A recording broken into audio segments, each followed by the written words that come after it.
Ready to escape into a world of enchanting pixels? Today we are going to be reading a very interesting book called Thomas and Friends Movie Theater. Or I guess Movie Theater Storybook. So apparently this first page here has this on the side here. And apparently that you pick a clear spot. Yeah, you use the Yeah, so apparently you turn the disc to the right as you read through the story. The numbers next to the text correspond to the numbers on the projected images. Use the focusing ring to focus the pictures. So it's one of those things where you're reading the story and you use these. This is kind of loose, obviously. Yeah, it's kind of loose. It's being held down by tape. But you use this and this on the Thomas up here. And there's the little projection hole in his funnel. There we go. That's a good shot of that. And there's his face. There's his funnel. And you apparently just turn the thing along with the story. I'm not going to do that, obviously. But anyways, let's get into it. So the first story is Thomas and the Birthday Mail. Thomas peeped cheerfully as he started his day. He was very excited. And I have a very bad camera angle. Anyway. He was very excited because today was his friend Alice's birthday. The young girl lived at High Farm, which is on a big hill near and at the end of the line. So Topham Hatt had given Thomas the job of delivering Alice's birthday mail. Thomas couldn't wait to see her happy face when he brought her all the cards and presents. But one thing did worry Thomas a bit. It had been a rainy week, and storm clouds were gathering again. So Topham Hatt was worried too. I want you to be careful on your way over the hill to High Farm, he warned Thomas. It can be rocky and dangerous, so you must be especially cautious. Thomas had been to High Farm many times to visit Alice and was very familiar with the route. I'll be careful, sir, promised Thomas. I won't let anything stop me from bringing Alice her mail today. Thomas was eager to finish his regular deliveries so that he could make his special birthday delivery. If Thomas didn't hurry, Alice wouldn't get her cards and presents in time for her birthday. Thomas was just dropping off the last of the mail when he heard a familiar sound. Hello, Thomas, peeped a cheerful little tank engine named Rosie. Hello, Rosie, puffed Thomas, a little bothered by the new arrival. I'm on my way to High Farm to bring Alice her birthday mail, so I don't have much time to chat with you. I know, she answered cheerfully. So Topham Hatt was worried about that big hill, so he sent me along as your back engine. We'll make a great team. Bother, huffed Thomas, interrupting her. I don't need a back engine. It's not even raining. Just then, Harold the helicopter whirled in.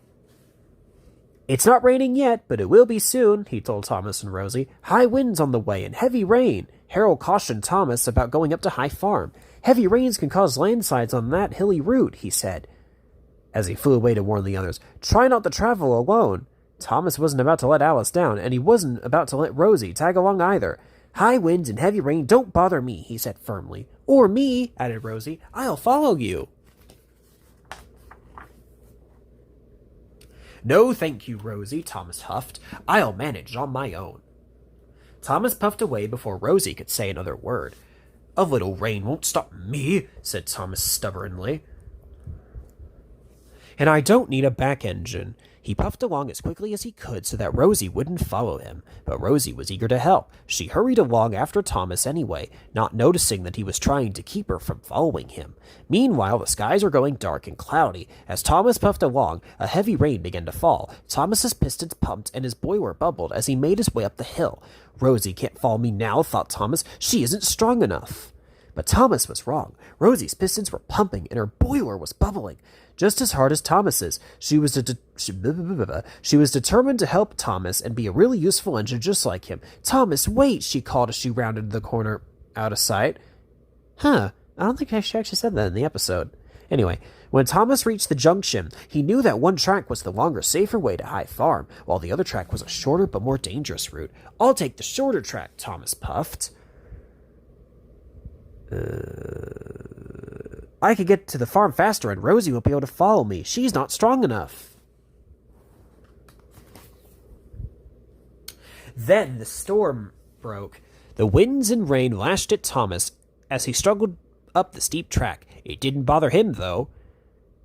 There was enough. He was almost at High Farm with time to spare, but Thomas didn't see the trouble ahead. A landslide had covered the tracks of rocks and dirt. Cinders and ashes, cried Thomas as he squealed to a stop. It would take too long to turn around and take the other route. I'll just have to bash my way through, he decided.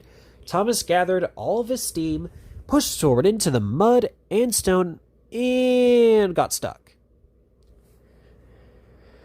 Thomas knew he would never be able to make his delivery now. I should have listened to Harold, he peeped regretfully. Now Alice won't have cards and presents on her birthday.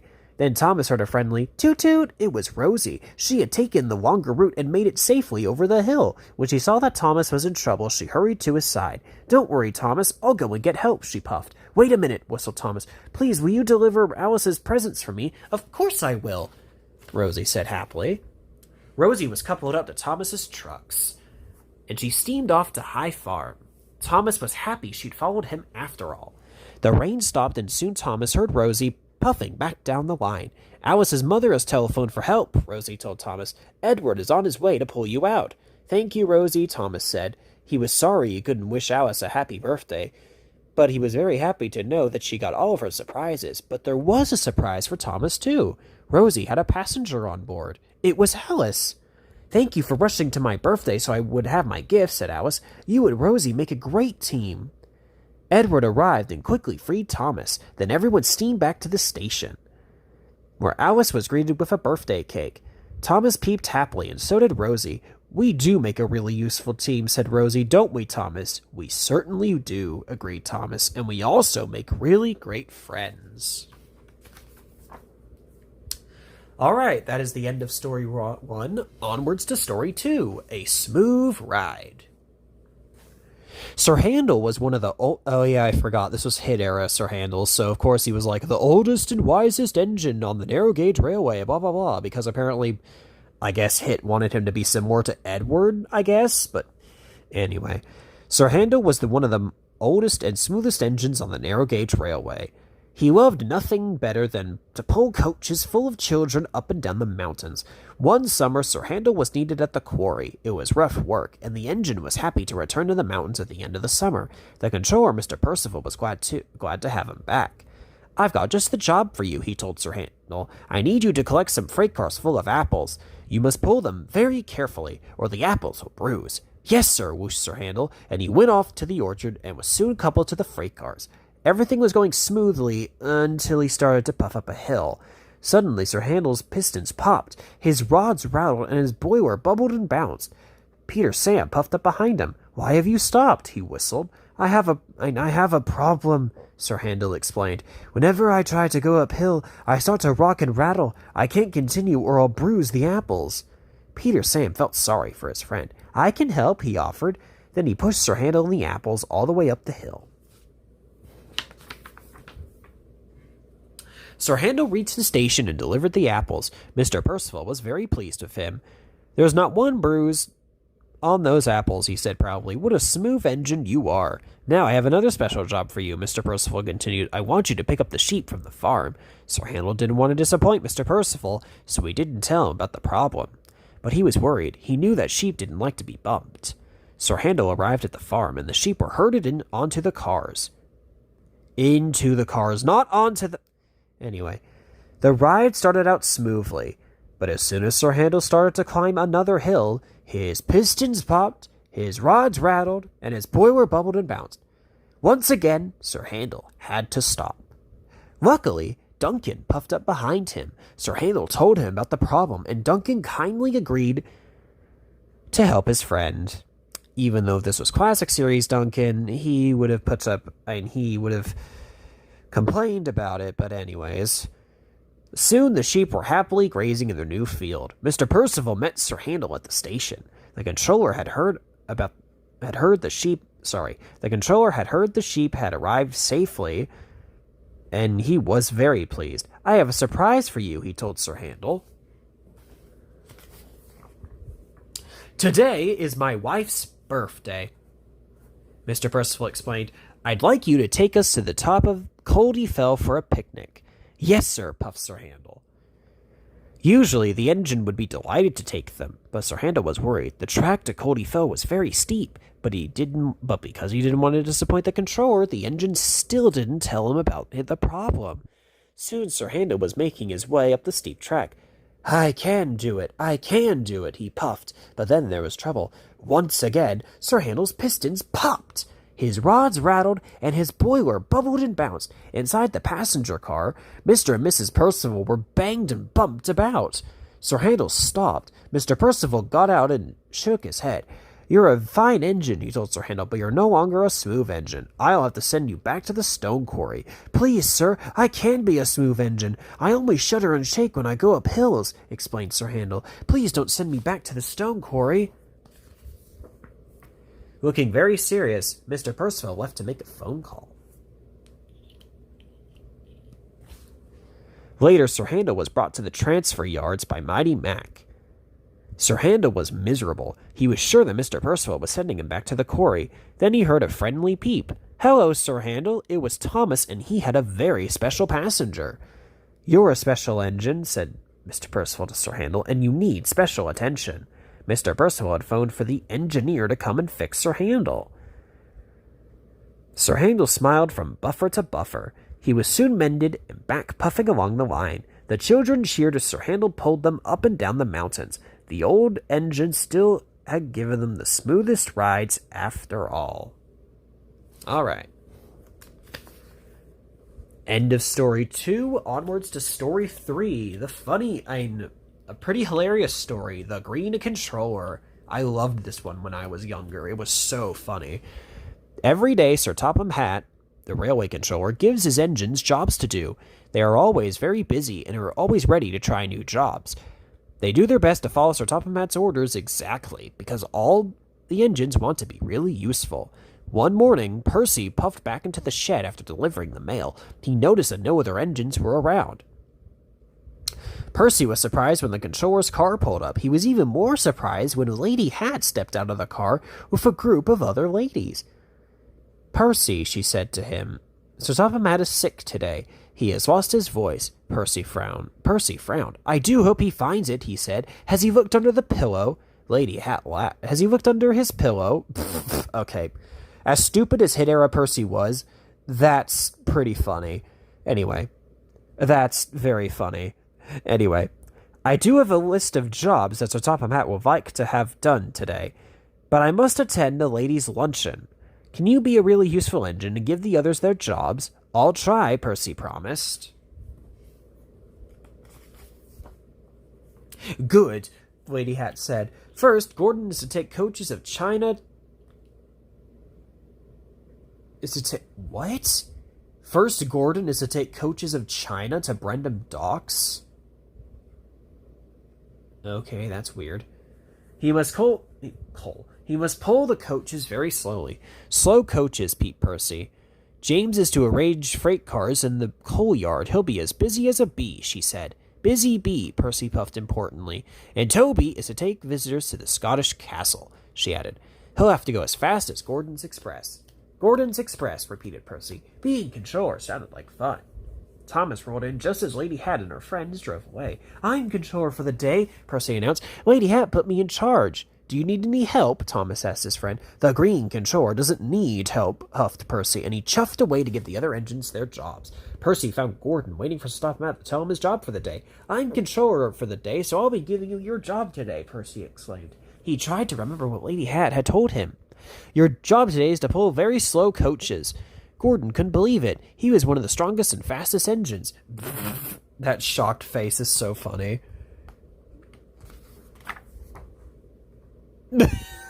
James's season 5 shocked face is even funnier. Alright. Next, Percy puffed away to find James, who was being washed. He told them about Sir Topham Hatt and how he'd been given the job of controller for the day. James, Percy said, you must be a busy bee. James didn't understand. Does that mean I have to be painted yellow and black? Yes, Percy said sternly. He was sure Lady Hatt had said something about bees. Percy left, leaving a shocked James behind. Next, Percy found Toby along the main line. Percy surprised the tram engine by ordering him to pull Gordon's Express. Percy was very pleased of himself as he headed back to the shed. Being controller was easy. Later, when Percy stopped on a bridge, he noticed some children pointing and laughing. Percy looked down and saw James stop at the signal below. James's boiler was now painted yellow with black stripes. The signalman was laughing. "Are you carrying honey?" he teased James. "Bust my boiler," James snorted. Everyone was laughing at him because he looked like a giant bee. Also, did the signalman really say that in the original episode? James was so upset he didn't wait for the signal. He puffed right into Gordon, who was moving very slowly.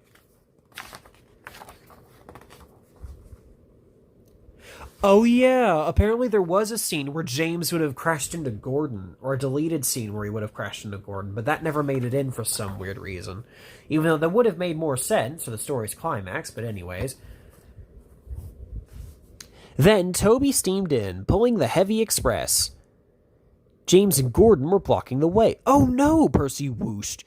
He couldn't watch. Toby couldn't stop and ran into James. No one was hurt, but it was a terrible mess. "Cinders and ashes," said Thomas, pulling alongside Percy. "What's happened?" "I was wrong to say I didn't need your help, Thomas," Percy peeped sadly. "I haven't been a really useful controller on my own." "We can sort this out," Thomas promised.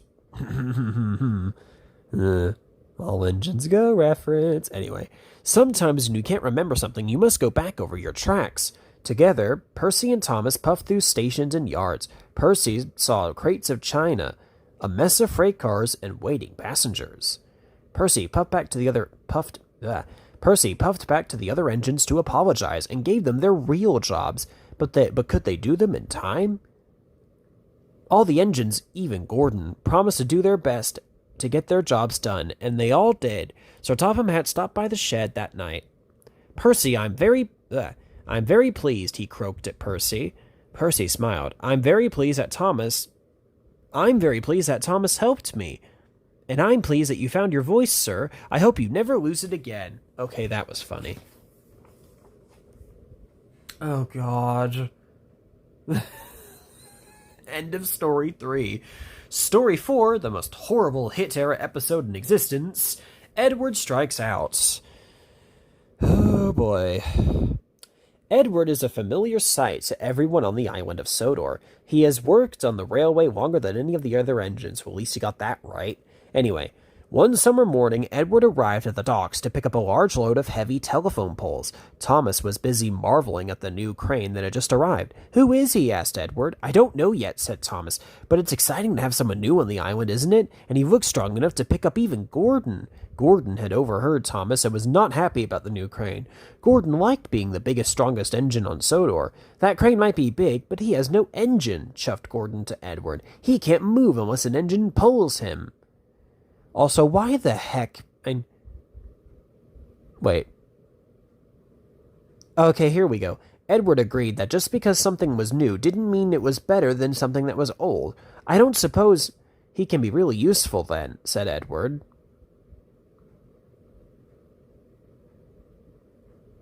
Also, why would Edward agree to Gordon at all? Like, why?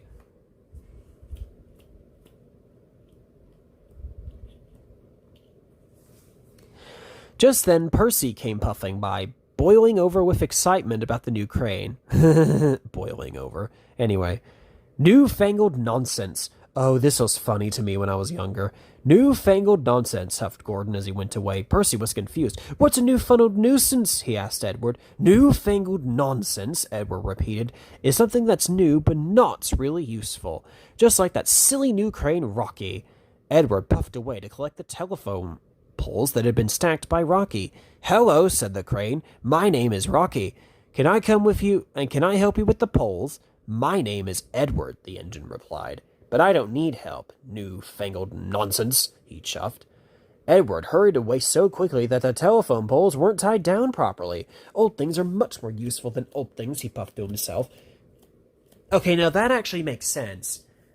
As rude as Edward was here, at least in this storybook adaptation, it makes sense that he'd be skeptical around new things, considering that he's a old engine himself. So that kinda makes sense. I could definitely see what they were going for here with this storybook adaptation. But anyways, he puffed to himself. Then there was trouble. A signal up ahead changed to red. Edward screeched to a stop, but the telephone poles spilled over the tracks. "Bust my buffers!" exclaimed Edward. Harvey, the crane engine, was called to help clean up the mess. Harvey started to lift the heavy poles, but he could only move one at a time. "This is going to take me a very long time," he gasped. Thomas pulled up, but he couldn't get past the telephone poles. "Why don't we call the new big crane?" Thomas asked Edward. He'd be much faster at this sort of work." No, said Edward. "Harvey's doing a fine job. We must be patient." Suddenly they heard a voice boom. "Out of my way! Out of my way!" It was Gordon. He was going so fast that he couldn't stop in time. Crunch! Gordon hit the poles and came off the track. Edward was horrified. This mess was all his fault. "I can't lift Gordon," said Harvey. "He's too heavy." There was only one thing Edward could do. "I'll go and get Rocky," he wheezed as he raced off. Edward steamed into the docks. "Rocky, we need your help," he whistled. "It's an emergency." "I'm happy to help," Rocky replied cheerfully. He was soon coupled onto Edward. Soon Edward was pulling Rocky along the tracks. People cheered and waved at them. Edward arrived with Rocky at the junction. Edward looked at the mess and smiled. Oh my God, I said the wrong name. Rocky looked at the mess and smiled. "I can fix this." With a mighty heave, he quickly set Gordon back on the track. Gordon was surprised. "Thank you, Rocky," he huffed. "Good work." Then Rocky lifted all the telephone poles back into Edward's cars. The tracks were clear in no time. Sir Topham arrived to check on the situation. He was very happy to see Rocky had cleared away the mess so quickly. "Thank you, Rocky," said Sir Topham. "You've worked hard and have been really useful today. Well done." Rocky was happy that he'd been able to help. He smiled as all the engines tooted and cheered. Edward was sorry that he had not been nicer to Rocky. "I'm sorry I called you newfangled nonsense," he said. "You might be new, but you're also really useful. Welcome to the Island of Sodor."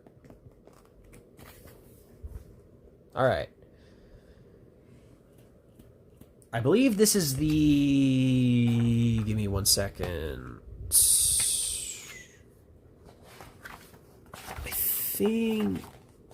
I think this is the last story. Hold on, let me... Yep, last story. Percy and the Carnival. On the island of Sodor, children were waking up excited. The Sodor Carnival was tonight, and it would start with a big show of fireworks and a special visit from the Chinese dragon. Oh, excuse me. The children could hardly wait. All of Sir Topham's engines were excited too. They'd bring all the rides and workers to the fairground for the carnival. "I hope I get to pull the Chinese dragon," puffed Percy. Sir Topham arrived at Tidmouth Sheds to give the engines their jobs for the day. I should also mention that in Britain this episode was called Percy and the Fun Fair because carnivals in Britain are referred to... because in Britain carnivals are called fun fairs. I just thought that was interesting. But anyway... He asked Edward to pull the merry-go-round. Henry was to get the roller coaster. Gordon was to bring the workers to the fairground. Toby would collect the bumper cars.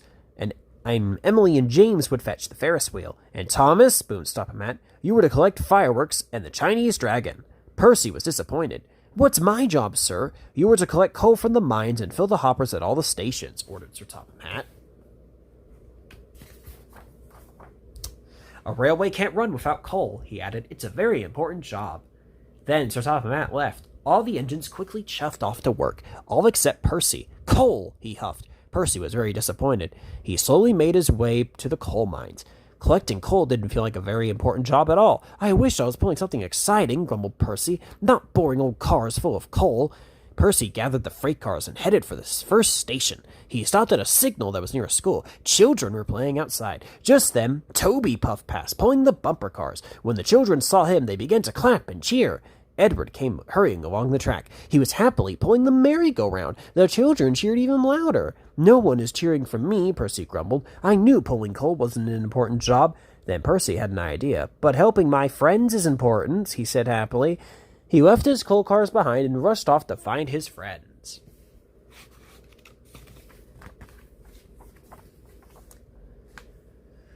Percy caught up to Edward at a signal, even though that's clearly not Edward in the picture, but okay. "Do you need any help?" Percy wheezed. "No, thank you," said Edward. "I can manage." Just then Toby puffed by in a hurry. Perhaps Toby needs some help, thought Percy, but Toby didn't need any help either. "I will need some coal soon," Toby told Percy. "That'll help me quite a bit." But Percy wasn't paying attention. because he had just spotted James and Emily. He caught up with the two engines at a crossing. That looks like fun, tooted Percy. But the big Ferris wheel must be very heavy. Would you like some help? This is a big Ferris wheel, agreed Emily happily. It's going to be the biggest ever. But we don't need any help, added James, as the crossing opened, even with a really big job like this. Percy was feeling upset. He saw Gordon pulling the fairground workers. Of course, Gordon didn't need any help, and neither did Henry, who was pulling the roller coaster. Percy was not feeling very useful. All the other engines were working hard and having fun. Then Percy saw Thomas waiting at the signal. Thomas was pulling the Chinese dragon. Surely Thomas will let me help him, said Percy hopefully. But even Thomas didn't need any help. I'm going to need some coal, though, said Thomas. There was none at the last station. Percy gasped. He had been so busy looking for other things to do that he hadn't delivered any coal yet. As Percy hurried back, he saw Emily looking sad. There's no coal at any of the stations, Emily wheezed. None of us can get to the carnival. Cinders and ashes, cried Percy. If the engines can get to the fairgrounds, there won't be a carnival. All the children will be sad, and it will be all my fault. Percy quickly collected the coal cars and delivered coal all over the island. In no time, the hoppers were full, and the engines could finish their deliveries to the fairground. Everything was ready just in time. The sun was setting when Percy arrived at the carnival. Soon, the rockets began. Soon the fireworks began. Rockets soared into the air. The band began to play, and the Chinese dragon danced. The children cheered, and even though they weren't cheering for him, Percy was still happy.